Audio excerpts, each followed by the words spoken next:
আজি যোগাৰ কৰি ল'লোঁ। কেৰাহী পাতি এফালে তেল ঢালি গৰম হৈ গ'ল তেলখিনি। ইয়াতে মই পাঁচফোৰণ আৰু শুকান জলকীয়া ঢালি লৈছোঁ।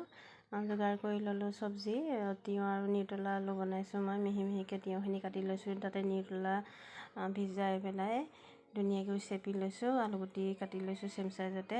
জোখ অনুযায়ী নিমখ হালধিখিনি দি লৈছোঁ। আজি মই মছলা আৰু পিঁয়াজ নহৰু একো ব্যৱহাৰ কৰা নাই। সদায় নহৰু খাই আমনিয়ে লাগে, পিঁয়াজ খাই। এইফালে মই আকৌ চেম চাইজতে তেল ঢালি পেলাই এইফালে বিন কাটি ল'লোঁ আলু সৈতে সৰু সৰুকৈ টুকুৰা টুকুৰাকৈ। এইফালে বিন আলু ভাজি আছোঁ। জোখ অনুযায়ী আকৌ তাতে নিমখ হালধি দি দিছোঁ। সদায় মছলা নহৰু পিঁয়াজ খাই ভাল নালাগে, একদম থলুৱা হিচাপে বনাইছোঁ আজি। এনেকৈ খাই ভাত সাঁজ খুব ভাল লাগে।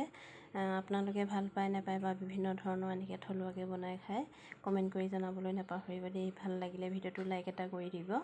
এইফালে মোৰ বিন ভজা ধুনীয়াকৈ হৈয়ে গ'ল।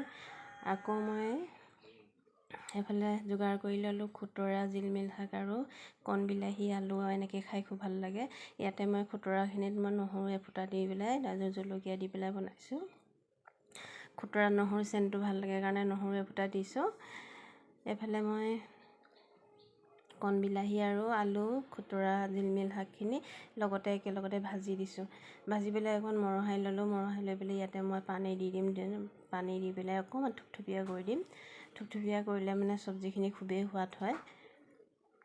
এয়া মই ধুনীয়াকৈ সিজি গ'ল। ইয়াতে মই পানী ঢালি দিছোঁ।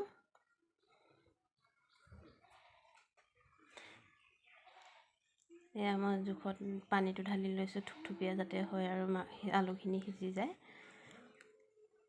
এইফালে মোৰ খুতৰা শাক হৈ গ'ল।